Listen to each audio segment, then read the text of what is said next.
Good evening, everyone. Welcome, Mizpah, and welcome to the Friday Night Convergence. Missing one of the three pillars of the Convergence tonight. Our Mama, Daddy, Mighty, All Morphing Powerzilla is unfortunately under the weather at the moment and will be missing tonight, but we have a Mizpah, we have a screen, and we have a fantastic audience tonight, so hopefully we will have tons to talk about. How are you doing today, Miz? Oh, we're surviving far too long doing horrible things like bookkeeping and work and trying not to die myself. I think we're all suffering with the post-con stuff. The post-con stuff, That's that such being, is life. that being work. Both work and, yeah, also a little under the weather, but we will get there. Ah, the post-con lurgy, yes, everyone hates the post-con lurgy.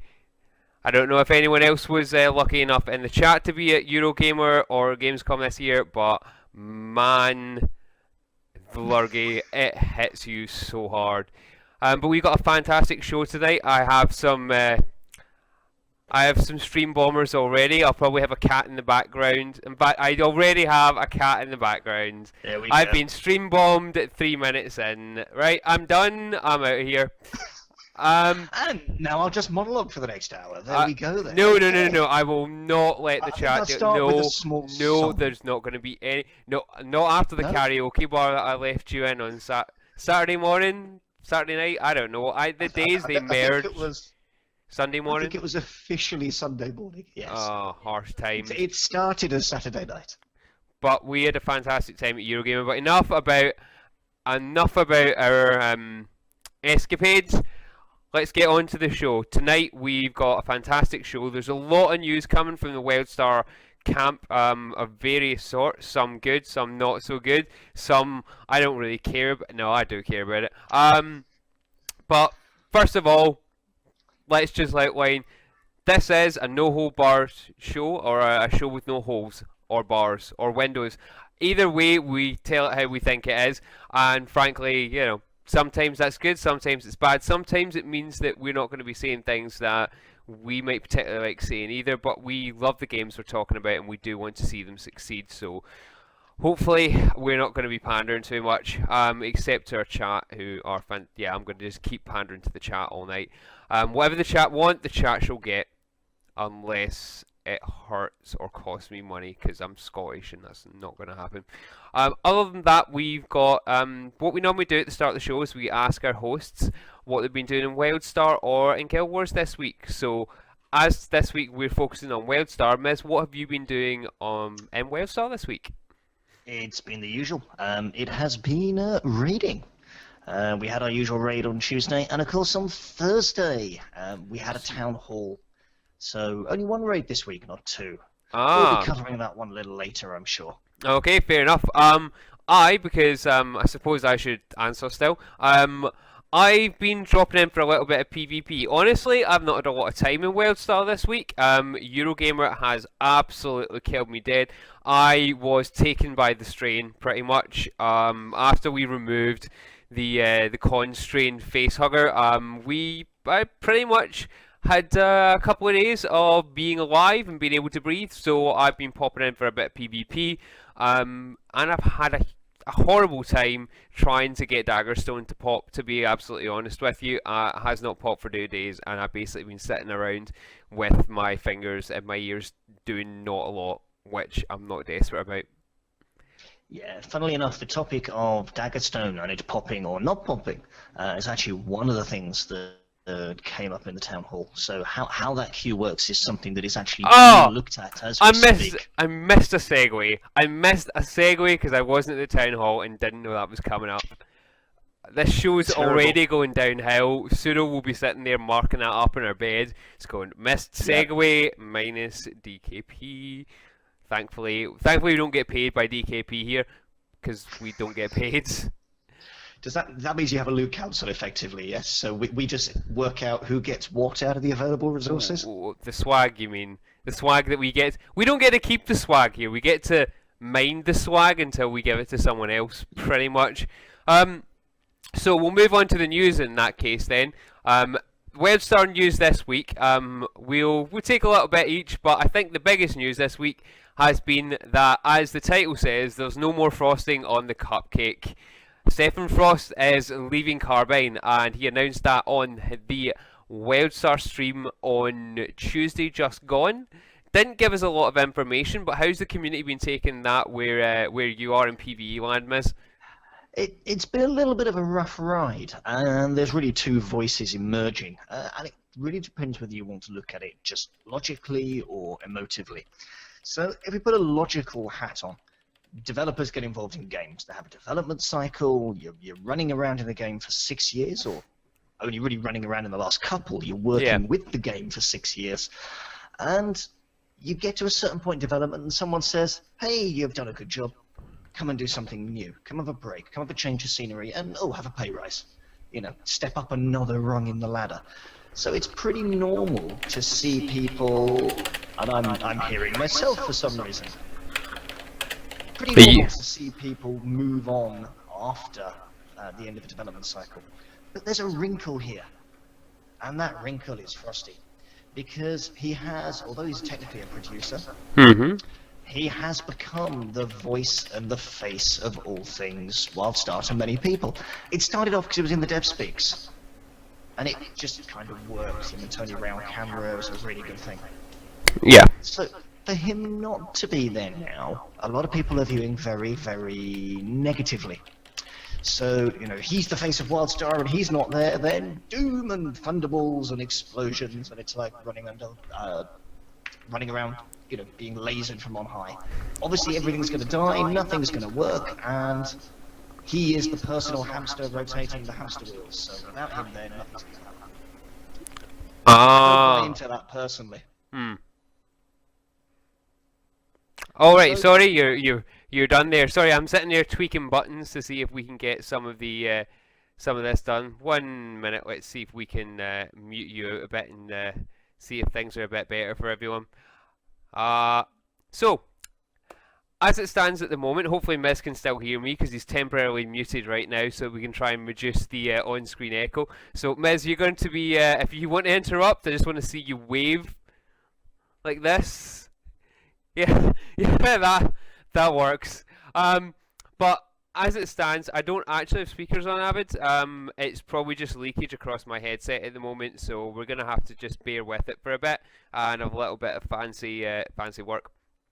As it stands at the moment, I think what we're finding is this is probably, as Miz says, part of the standard development cycle in WildStar, and in any game. Unfortunately, people come, people go, people are on different contracts.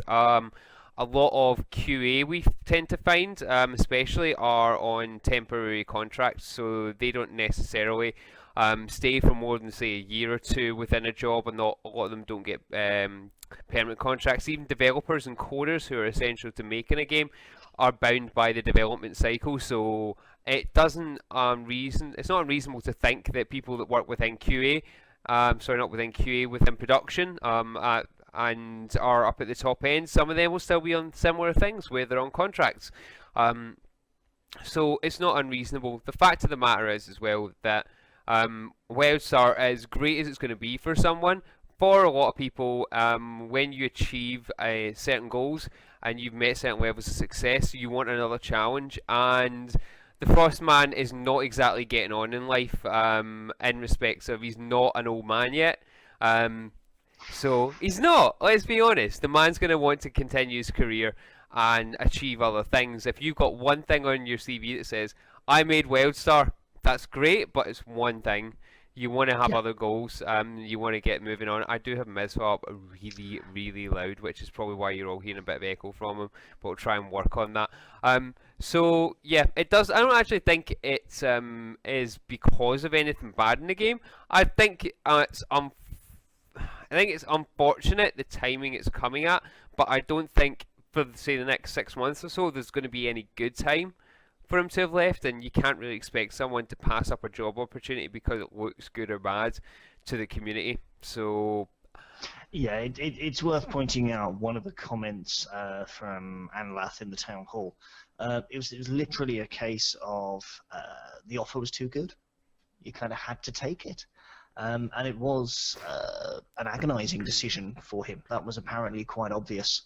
So it's not a case of anyone, saying bad things about the game, but I'm quite sure that if I was looking at the same set of pixels for 6 years without a break, that break could be pretty tempting. Indeed, yeah. I think that's probably what you're going to be looking at, to be honest. I think it's always going to be it's always going to be kind of the stage where it's going to look worse than it actually is. Yeah, sorry, some of you saw me moving around with some audio there. Apologies for that.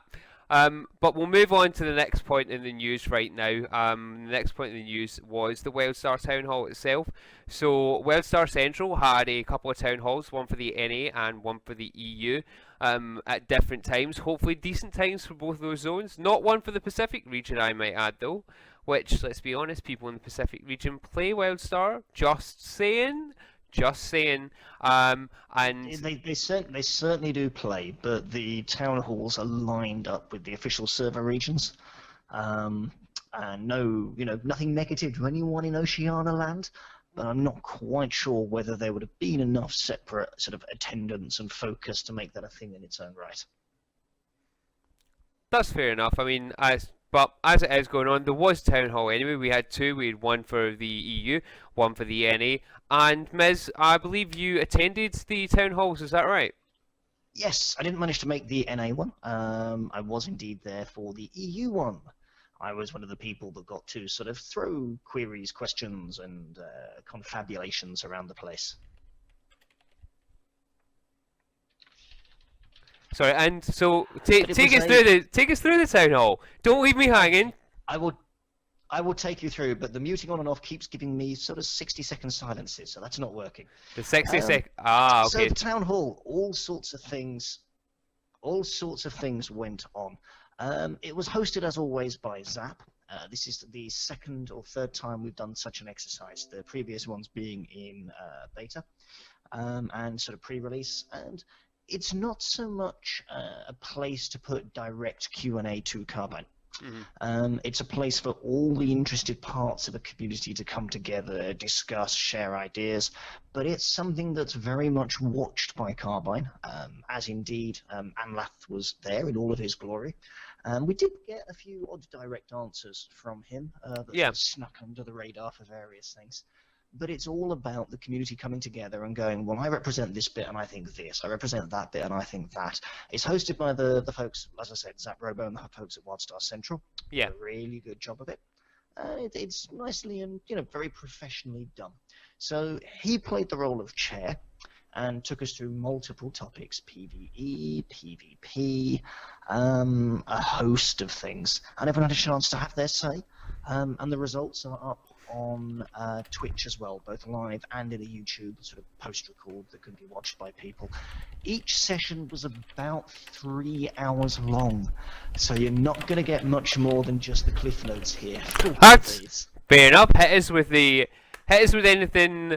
Let's say, did anything happen you didn't expect?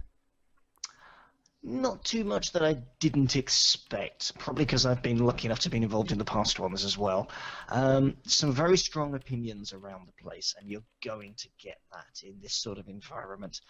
A little bit of people going, well, this is my opinion because this is my world, and I don't care about your world, and vice versa. But not as much as, say, you had on some occasions. You had, quite a bit going on. The one thing that was really the takeaway from it all, it was a chance for people to put suggestions. And I am going to try and play with sound at this end, unfortunately. I'm going to move my mic further away, see if that helps. So one of the major topics of discussion was in and around what can people do with sort of population and perception. And I think we're all agreeing that whereas there is, there are some pop issues with WildStar at the moment, there's some big servers out there, and quite a few of them. Everyone is very, very spread out. So the pop issues are perhaps in some ways not as bad as they would be if you could actually get people in the same place.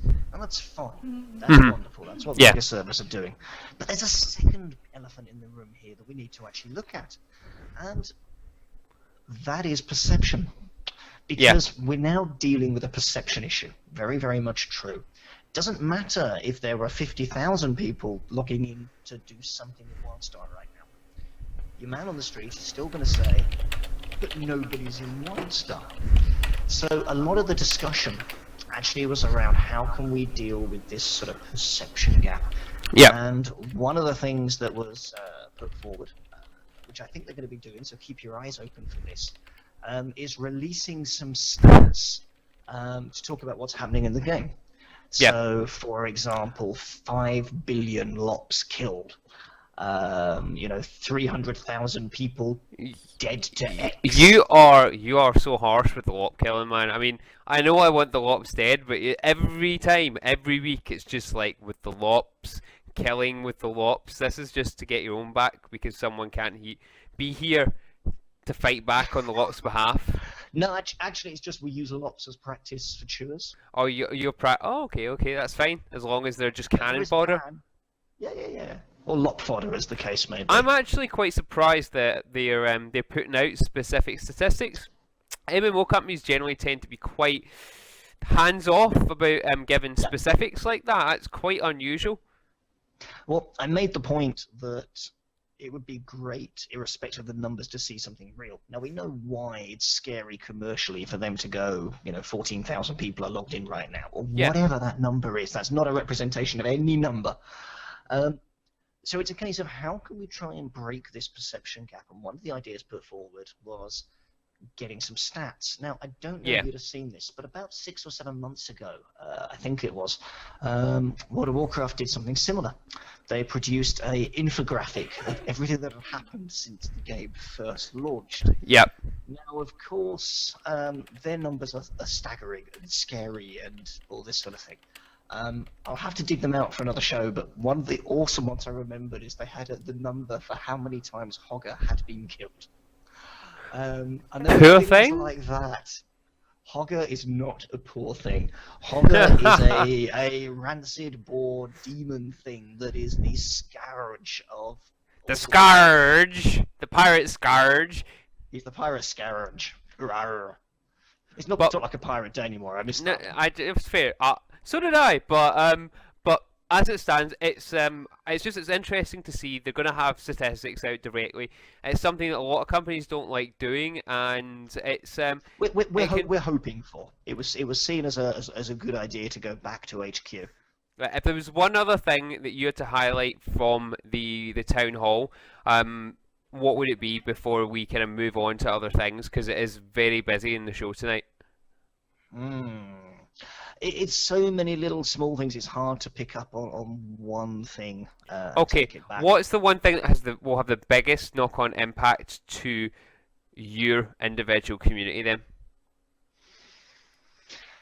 It's going to be the balancing of items to create a staggered environment where your drops reward you for the content you're actually doing. Yeah. So another big bit of the conversation was around how do we get people into raid, and I'll have to condense this bit down. So there currently is a little bit of an issue in that you run your way through WildStar, you get to end level, you've killed lots of lops, you're level 50, fantastic, and then you've got a bit of a gap. Achievement has been made a little easier for good or for bad, but you're still going to run into that raiding brick wall. Yeah. The first time you're doing the egg phase in Kuralak, the first time you're trying to avoid the big bomb on X89, heaven forbid the first time you're on Convergence, there's an almighty gap between that level of raiding and the earlier content. And there isn't really the content in between. Veteran ship hands have been mooted, other ideas have been put forward, and the content that is there, people aren't really being incentivized very well to go and do in terms of itemization. So we're hopeful that with all the changes coming down the line, there'll be things that people want to go and do because they want the gear as a stepping stone, that'll also be part of sort of the learning curve. something they've done very well in the rest of the game. As you level through, you're taught how to do things as your experience gets progressively harder. And they need to fix that gap a little bit at the top end to ease people into raiding a touch more. You don't think that the new Protostar games and such are going to help bring that skill level up, or do you think it's way too big? No, I don't think it's actually going to do a slightly different task. So, Protostar Games is coming in at 2 different points. First of all, there's the level 10 version of the dungeon. Now, this is a training and tutorial dungeon, one that I think everybody should go and do. And again, the point was raised that how are we going to get people that might have stopped at level 40 and come back into the game when the drops happen to go do the Protostar level 10 dungeon, because it contains the learning tools that people need. I still run around, and others do, and someone's going, "Why is that bar gone purple?" Yeah. What's an interrupt armor again? Why does the bar go purple? Because I like purple. I just hit 1 and hope for the best. That is how PvPers do it. We just hit what, spam 1. So for any PvPers out there who need to know why the bar goes purple, and I'll be quizzing you on this. In fact, we're going to get you in a group and take you through a dungeon screen. I think that's the only solution once the mega service hit. We'll actually get a stopwatch, and we'll tell you it's silver level achievements, okay? And you'll come and do a run with us. But effectively, when you interrupt a cast the right way, and you get through any interrupt armor that something has, you create a moment of opportunity. Purple bar, small bit of time, extra damage, all is good. Big cast interrupted, that no longer drops a rock on your face, or whatever it was going to do. Now, that's great. And if you go through the level 10 Protostar dungeon, it's going to teach you that. It's going to show you that, and a myriad of other things. The level 50 version is tiered at being harder than any dungeon that's currently out there. That's my understanding. So, Sanctum of the Shield Maiden, fantastic, lots of fun. But the Protostar games should be a step up, and hopefully we'll have gear that reflects that, that'll ease people into next steps as well. It's a little bit moot with the current crafting gear that people have been able to get, because it's an accepted point that the crafting gear is too powerful, and therefore that removes the benefit of some of the other drops. But that will stop dropping. It won't be around, it will die out, and as players come through, they'll be searching for new sources of fancy pants. Everyone loves their fancy pants. Right, well, what we'll do is there's a ton of stuff on that. There are some write-ups on Reddit. If you go and have a look, there's a couple of those. I believe there's a write-up on what happened on WildStar Central. If you have a look, there is one on the official forums, and there's one on the official Reddit. So if you take 2 minutes, you can find it. I unfortunately forgot to grab the link, so I'm going to have to tell you to go and find it yourself. Go and do your own work. What do you think we're here for? News and intelligent discussion? It's all about the Caracadux. No. Other than that, we've got more big news. There's going to be a lot of news in the show today. There's no holiday events coming in 2014. And by that, I don't mean that Carbine... And by that, I don't mean that Carbine aren't getting any breaks and they're working their fingers to the bone. People are still getting to go on holiday. They're still getting weekends. And apparently, they're being let out of the studio to sleep now. However, there are going to be no Shades Eve or Halloween. And apparently, there is not a chance in Drusea's lair. I don't know. It's all PV to me. Of you getting there's not a snowball's chance in Nexus of you getting a Christmas event. Apparently that is not happening, and that was announced on crumbs. That was announced even before the WildStar stream on Tuesday. But Donatelli was on the stream and he did confirm that. When he confirmed it, he did say that it was specifically down to issues with QA, and that essentially the team had to prioritize. What I'd ask him is one, first of all, a couple of questions, but I'll let you run with them each in tandem. First of all, community reaction. Do you think it's been good, bad, or do they understand what's going on? And secondly, do you think really Carbine could have planned this better at the end of the day? Taking whichever order you want. let's deal with community reaction first. This is one that has gone down as well as a Jabbit wearing concrete boots. I thought you were going to say a Jabbit wearing a concrete corset. No. I don't know where that came from. I don't know why I would say that. I will leave you to your concrete corsets, however. No, this has not gone down well in the community at large. Now, the rationale for it is the same rationale as the changes in the drop rate to quarterly, and that is getting the polish right, getting everything right before stuff hits. Interestingly, looking at posts from Cadium and others, it's actually done. That's the irony of the situation, but it hasn't yet been through QA. Hasn't yet been tested. Now, of course, people are not fans of that. A lot of people do like their holiday events and things of that ilk. We all remember the equivalent long, strange trip it's been and the elaborate proto-Drake. I'm sure some of you do anyway. But we're not going to get to start that journey or any equivalent for a while in terms of achievements. People love their holiday events. I mean, I for one, as one of before I got hooked into the Living Story and before I started re-rolling for WildStar's World Story, holiday events particularly were one of the big parts of PvE that I did actually like doing in different games. I liked doing them because they would come around, you could do them. There wasn't really any progression tied to them. It would just kick about, have a laugh, and they would go away in a couple of weeks. And even I was disappointed to see that the holiday events weren't coming. And I'm not really that fussed about PvE at the end of the day. Yep. And that's the interesting thing about holiday events. They capture a wide audience. I probably am one of the least interested people, but I would still go do them. There are many, many people who thrive on them. And indeed, that was part of the debate, again, brought up at the town hall, in that if we're trying to cast the net wider with the WildStar population and produce content that's outside of sort of the hardcore raids and anything of that ilk, then, this is a really good place to start. So people are going, well, what are you doing, guys? We need this stuff out there. This is kind of key and fundamental. But the quality brigade, that line is being stuck to. And I can appreciate it from a standards perspective.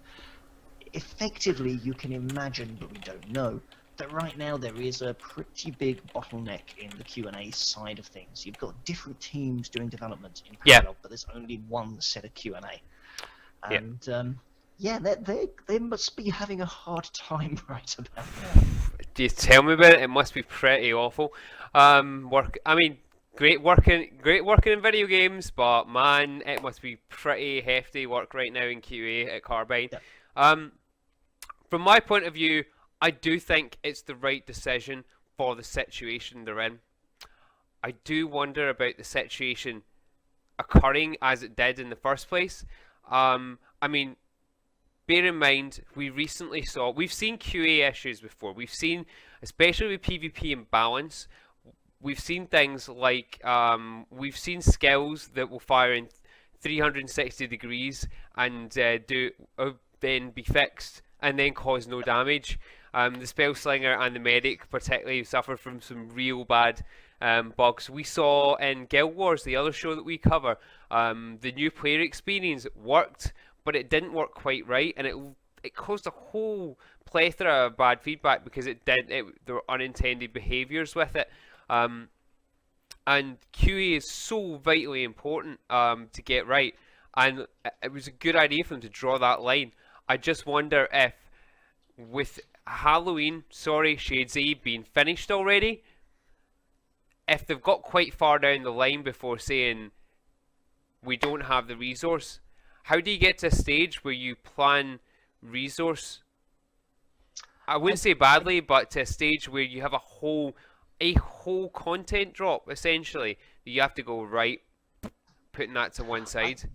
This one I can put my sort of production head on from past things and actually have. You need a hat. Some of the others. You need like a director's hat or some guff for this. No, the paper hat doesn't. Is it? Go. It's the inappropriate hat time. effectively, there's going to be a long schedule on creating content. So Yeah. to plan to create a certain piece of content is going to be, let's say, 6 months out. Could be more, could be less. But the structure, the workflow they have is going to be built up over a number of years. Now, it's all well and good saying put more resource in Team A, put more resource in Team B. Let's have more people making Chewer death animations. Fantastic. Everyone More Chewer loves death animations Chewer death animations. will be made. But it's not as simple then to say, well, how do we then say this content is ready for release? It has to go through staging, it has to go through Q&A, and to change the amount of QA resource available. Yeah, you can do it to a limited fashion just by saying, have more QA peeps. But then you've got to get those people trained up. They've got to know the environment. They've got to know what they're signing off. Someone's probably got to sanity check that work, because I doubt it's one set of eyeballs stuff. And they're pretty busy with the other stuff they're Q&Aing. If you look at what's coming up in Drop 3, Defile, Journey into Omnicore 1, Drop 4, the rebalancing of the kit and the drops, that is major. We saw, so easy to get an item stat budget or something wrong and suddenly have that only this one gun is the only thing you want in the game. And that totally defeats the purpose of the drop. There's so many interactions on the economy side of things. So, they could probably easily want to double the size of Q&A just for what they're doing. Now, this is guesswork. This is not fact.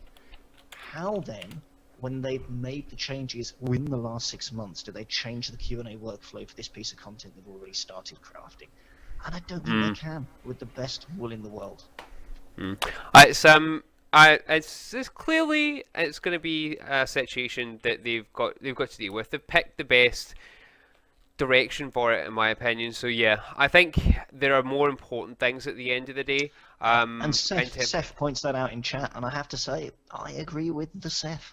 Yeah, it's just a contrast. What I would say, and it's not a dig in either way, shape, or form, but it's interesting how we've got the two games that we look at on this show, and it's interesting how Guild Wars, when it released, focused on getting the holiday content done first, and that's what they set out, and they said they were going to set out to do when they launched. They said, other than stuff that breaks the game, we're going to get the holiday content done on the first year, and then we're going to do other stuff so that we can bring the holiday content back. And Carbine have taken a different approach to it. They've jumped into monthly content, but they've had a lot of other stuff to fix as well, and that may very well have had an impact on their ability to create that monthly content in advance. I think the amount of bug fixing and balancing and itemization they're doing along with the next few drops, it's a massive, massive drain in resource. I mean, what's interesting is we talk about the balancing and the bug fixing as if the game is fundamentally broken. It's not. That's the crazy thing. Yeah. These are things that need to be fixed. At a hardcore raid, there is stuff that is a little bit broken, needs to be dealt with, and there are issues across the board. But I don't see a level of issues here that is greater than in a multitude of other games. Okay, right. They do need fixing, but the game is functional. Yeah. Okay, right. Moving on nice and quick, because we have a ton of news, and we are already past the half-hour mark. I've screwed the pacing up tonight. Oh well, never mind. So we already had a no holiday event, and generally it's kind of gone down like it's kind of been split. I'd say gone down like a ton of bricks for some people, and some people have been fairly understanding. It's pretty split from what I've seen, but that's my take on it. Mega servers Yes. are still coming. The Donatelli said that they are going to be about a couple of weeks, give or take. And we've got 4 names now. We've got the Entity, we've got Warhound, which is a fantastic name. The NA have to be congratulated. The NA can pick server names. The EU, however, chose Jabbit. You bunch of troll baiters. And Lumini. That would be the Lumini, and you'll have to ask Chad more about that one. Either way, I mean, come on, seriously. I mean, you look at the NA. I have to say that the Jabbit is, and I've moved my mic a little closer now. Jabbit is preferred to Dominus. because we do not want to be associated with the other faction. So the exiles all voted for Jabbit, as it was the least Dominion-sounding name of the ones available to us. Sorry for the sound issues, people. We will try and fix these on post-edit if we can, and Pseudo will probably kill us for the sound problems, and I'm going to take the heat for that because I chose my dodgy headphones for tonight. Oh dear. Yeah, well, I'm going to move on because, frankly, I am not going anywhere near the Jabbit with a stick, because, no. Drop 3 is getting called, well, I believe it's been tagged Mega Month, and it is coming relatively soon now. It's looking around about the same time as Mega Servers, I believe, if that's right. And again, that was announced by the Donatelli. We're getting a couple of things. You've obviously got there was a blog post put up on the WildStar wiki, welcome to Mega Month, with a number of things. And there was some updates to the client optimization, I believe, in the game. There are so many things. We really ought to post the links, because all of these are pages long for each section. And client optimization, they're doing some work, I believe, with vertices and shaders. Yeah, that's It'll right. give up to about 15% optimization for some clients. That's Those pretty are big. That's pretty big. It's worth pointing out, from a quick scan read of the tech changes, the people that see the 15% are going to be those that are struggling the most. So some of that is memory optimization, some of that are some specific AMD tweaks. Again, they were probably needed for AMD users. So if you were really struggling, you might see a 15% shift. If you just would like it to go a little faster in key areas, it is not sure you're going to see 15%. But that's something that people are going to have to let us know what they actually see.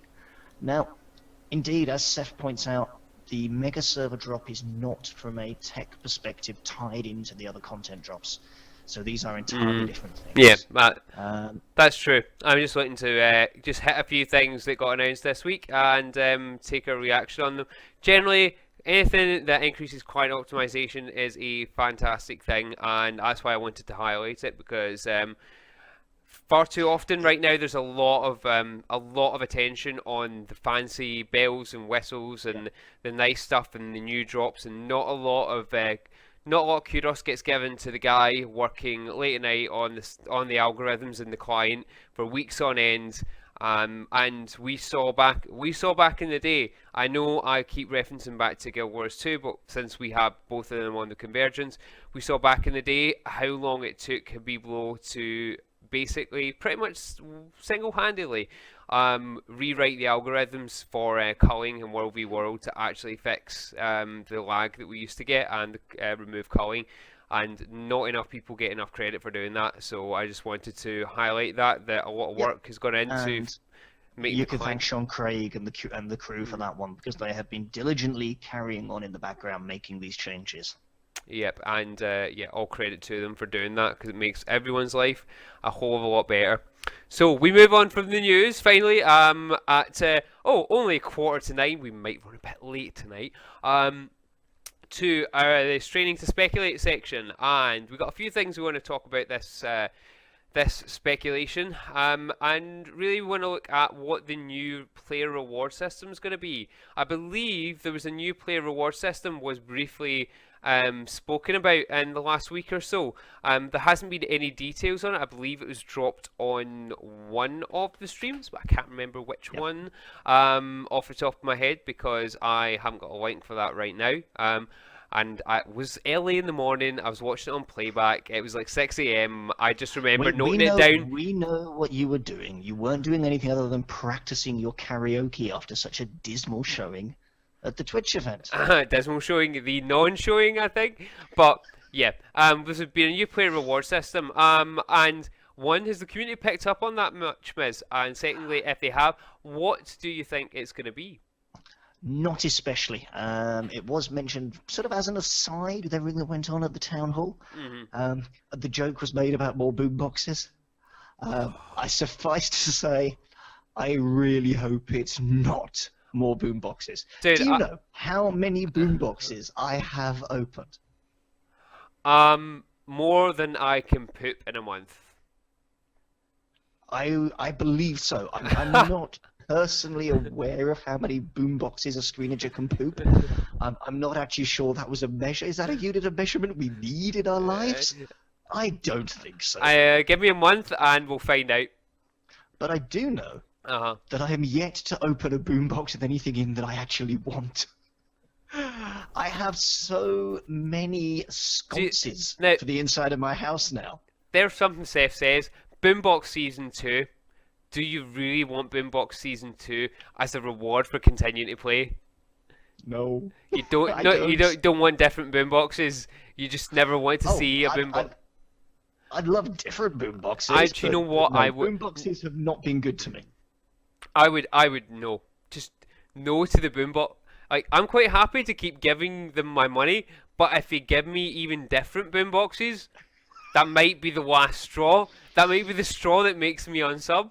I can't take more of them. I mean, what if I have to get through Season 1 to get to Season 2 boomboxes? That one a day, I hasten to add. It's like, Imagine if you're like Robots Hate Me, you still have 87 to open. right here, I've got more boomboxes than I know what to do with, because I can't log in every single day to get every boombox, so I still have, I think I have more than 87 left, because I got extra for doing other various testing gump as well on the PTR. So imagine then that the Season 2 boomboxes, they're now a thing. If they arrive, by the way, I'm blaming you, Screen, for the idea. Seth did it. It wasn't me, it was Seth. Seth said it. You publicised it. We'll blame you for publicising it. If we get ducks, if we get, you know what? I will accept Season 2 boomboxes. In fact, I will say nothing but good things about them if you give us giant ducky mounts. Giant duck mounts, but then what will happen is there will be a giant duck mount in one of your boomboxes. You'll just have 104 to open before you can actually get to the one with the duck mounting. I can accept that monotony to get a giant plastic ducky that I will ride down the river. I will take that. Just the first aquatic mount. Aquatic mounts is a thing. See, And Carbine as- needs to be as- watching this. All the genius is coming out here. Yeah. And as we see you go floating past, I'll point and go, look, it's Ed the Duck.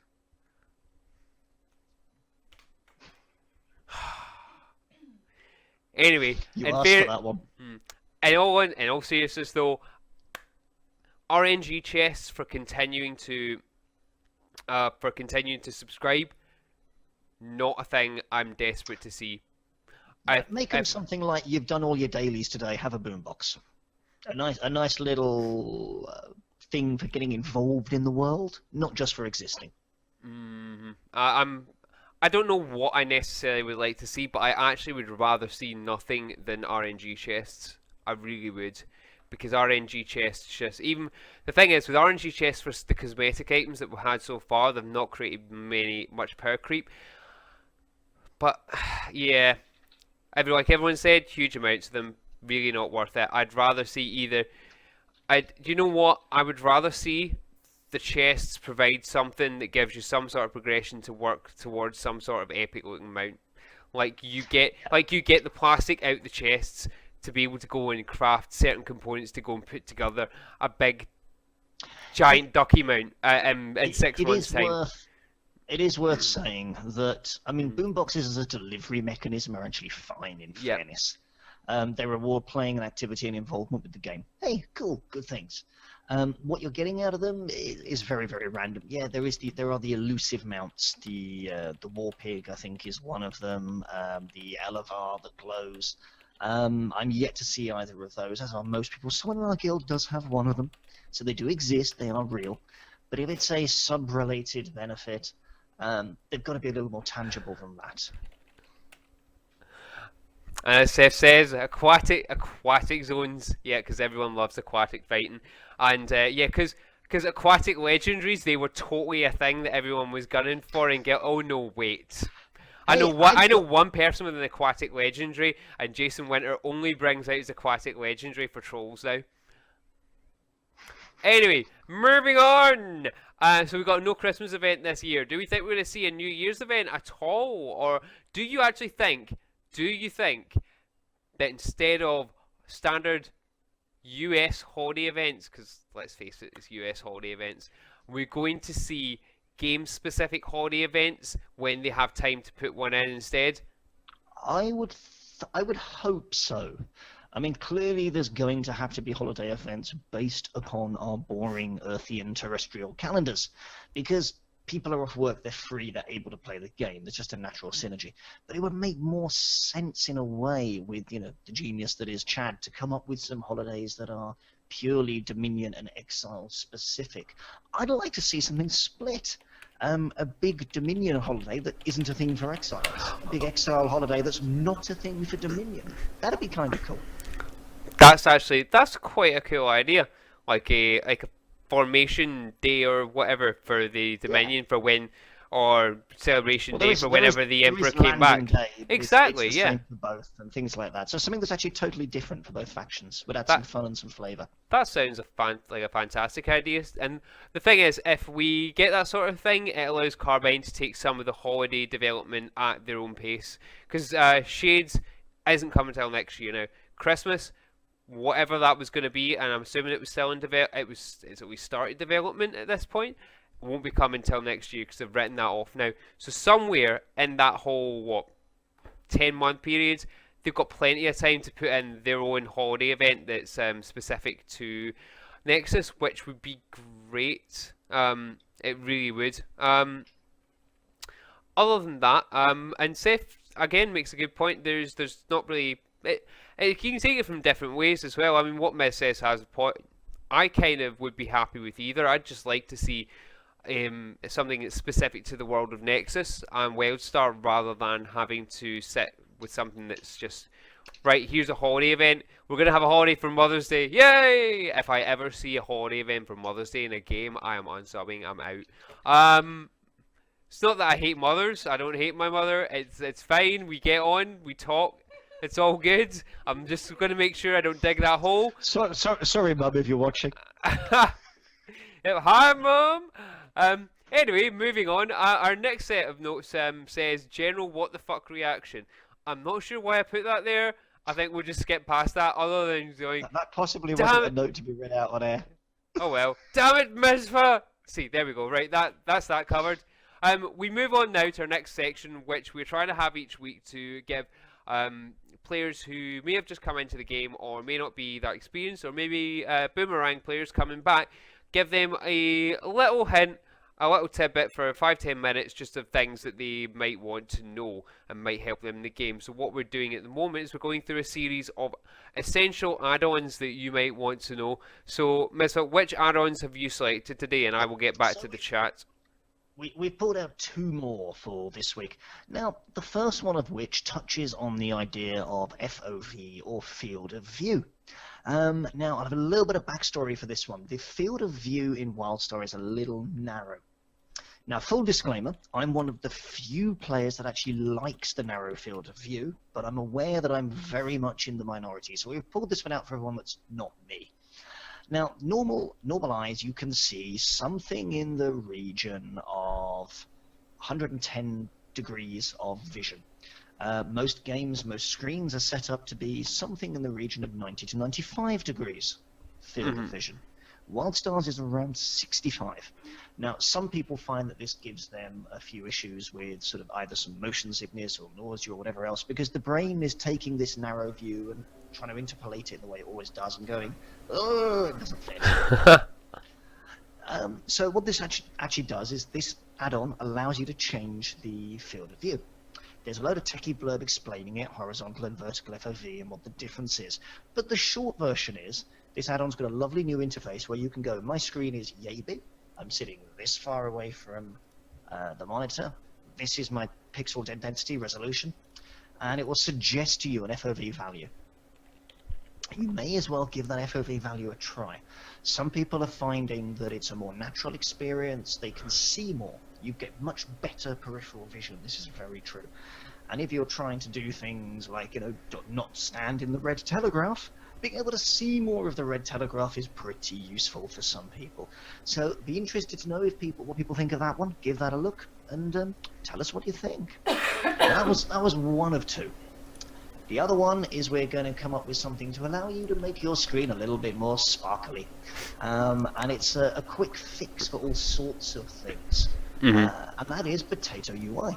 Everyone loves the Potato UI. Everyone loves the Potato UI. It's been worked on diligently now for quite a period of time. We're on something like 2.8 version or something of that ilk. Effectively, it's a complete screen redo. I'd love to have a screen redo that works with this guy, but that sadly is not going to happen anytime soon.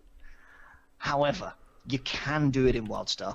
So what this does, it changes out all sorts of things. The big one being the major parts of your unit frames.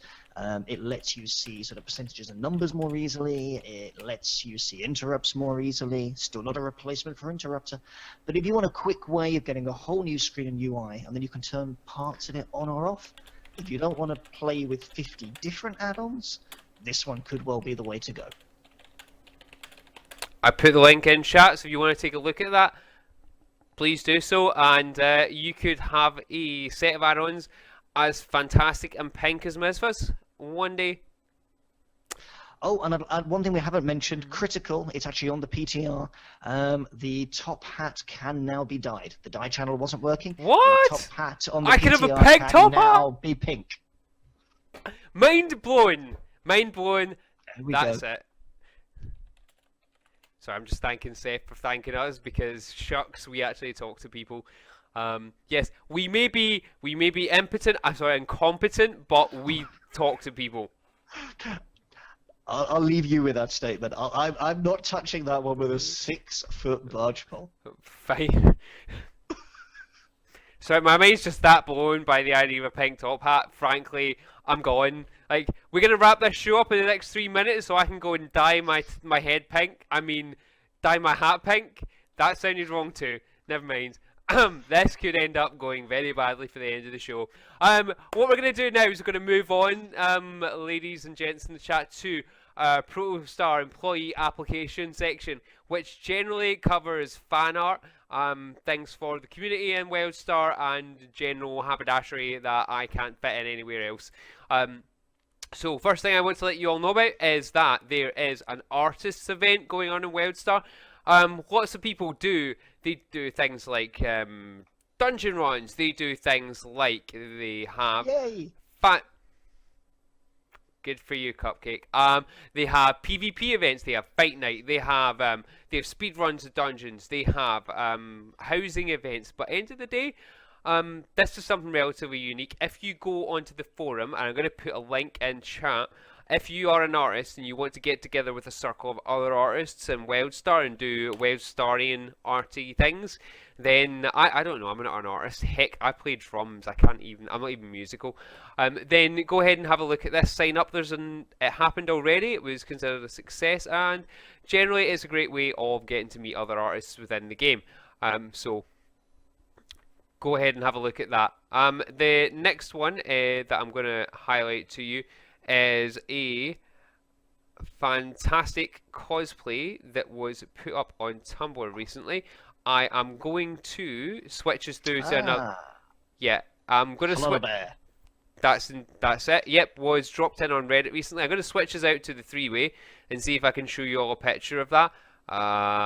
Let's see if that comes up. Yeah, it does. But I'm going to have to add the picture in, so it'll be a little minute while we actually find that. I didn't download it. Oh no. So what I'm going to do is I'm going to move on, and I'll come back to the cosplay in a moment and show you some fantastic fan art, which I've not even set any of this up. So it's there we go. The segue is strong with this one. It was so bad. It was so last minute. We got everything together. We couldn't even log in when we started here. This is some fantastic fan art, and let me get you all the link that I came across. There is amazing stuff from this artist. It's on Deviant. They're on DeviantArt, and I'm just trying to find their name right now while I waffle for time. Because frankly, if I can do anything, I learn from the best with Well, I learn from the best when it comes to Miz. I think this was Wujwu. I believe it was. No, it wasn't. It was Steel Suit. Yep, it was Steel Suit and Tumblr. I'm going to drop the chat in there. This is, as I say, fantastic fan art that I really, really enjoyed. I believe this was the right one. If it's not, then I'll be getting them the wrong way around. We also had someone who popped up called Wujwu. Wujuju, even, sorry. I'm Scottish, I can just about read, who I will put a note into chat for as well, and then I will show you their fan art. They put some stuff up on the WildStar Reddit just recently, and what I found actually, what struck me about this was not only was the WildStar art fantastic, but their Guild Wars art as well, and the same channel was fantastic. Now, we did ask if we could use it, but I have not had the chance to check back. So if you said no, I'm really, really sorry, but I'm trying to get you more fans, and people will love your stuff. If you said yes, thank you.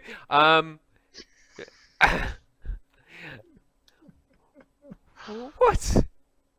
Carry on. No, it's fine. Look, I am totally organised here. I read the show notes. I made the show notes. I am like... You did make the show notes. I'm making the show notes with the crayons. Oh, wow. Scottish person making a racial stereotype. Well, at least I just have to say it's part of my culture. The only I'm thing Scottish. left to do now is just to start singing, I think, and close the show. Really? Get some whiskey, a kilt, and just get some bagpipes and start singing. Yeah. Well, some Iron Brew, and I wear Here's You Jimmy hat. If Wind anyone blows knows. high and the wind blows low, 'cause if you're screen, you've nowhere to go, 'cause he can't sing, he goes too low. No? Something like that? That's pretty much a fair point at this stage. I'm going to just throw the fantastic cosplay link into chat, because honestly, I think Sudo's probably having a hernia as she watches this in post-show right now. Go and have a look at this fantastic Orin cosplay. It's great. The ears are amazing. Yes, you did not... Well, you didn't miss the stream, Cammy. You missed most of it. I go back and watch it, because apart from the technical difficulties, frankly, this has been... This has been a logical You mess. did get to see the technical difficulties, actually. Oh, yes. So you arrived just in time for that bit. This wasn't technical difficulties, this was just me being completely disorganised. As it is though, we're coming up to, or we've just passed the hour, and we normally move off into wrapping up after our Protostar employee applications. Other than that, we've got a few things coming up this week, and I have to try and remember them here. So, it's Friday, so we don't have Convergence coming up, because this is it right now. We'll be back next week on Friday with our Guild Wars 2 section. It's going to be at the same time in the same place, but we'll be covering Guild Wars 2. I will have this t-shirt on for it. Hopefully he will be taking it off between now and next week, but you're going to have to let me know, folks.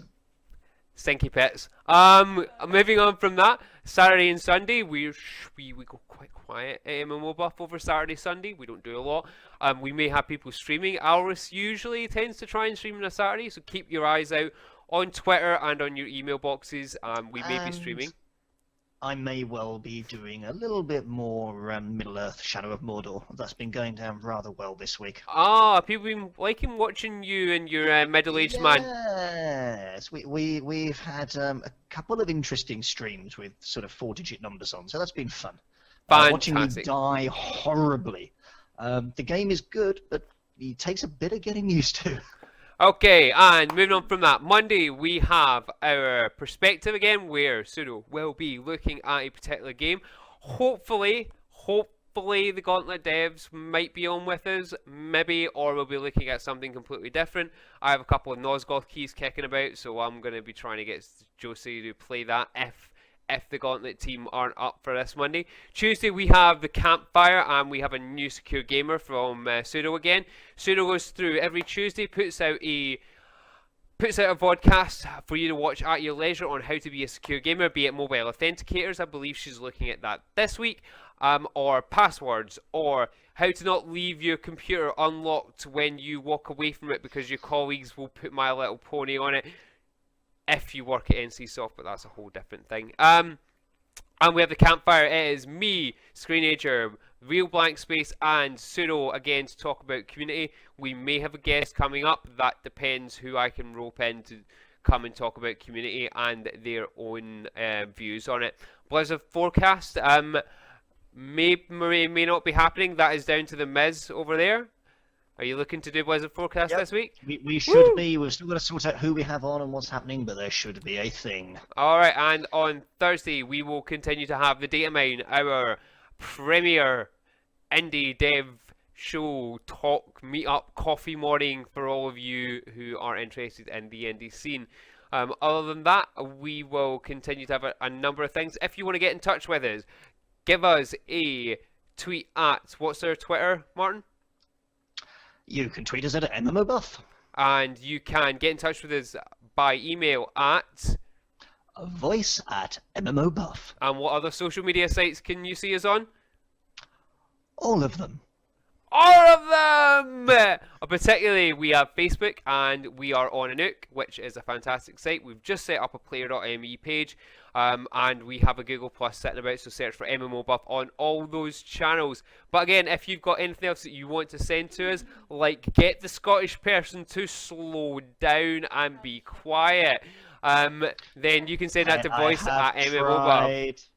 It is not possible to get the Scottish person to slow down or be quiet. But other than that, thank you for coming and talking WildStar with us tonight, Miz. Thank you to the chat for talking to us, because otherwise I think I would just lose more of my marbles. Thank you everyone for coming up. Stay tuned for more fantastic stuff this week and more articles that we hope to be having coming out to you. Check our YouTube as well, because we've just released a whole load of stuff from EGX. Thanks everyone for coming. Say goodbye, Mizpah. Goodbye, Mizpah. Goodbye, Screenager. We're sorry, Suno.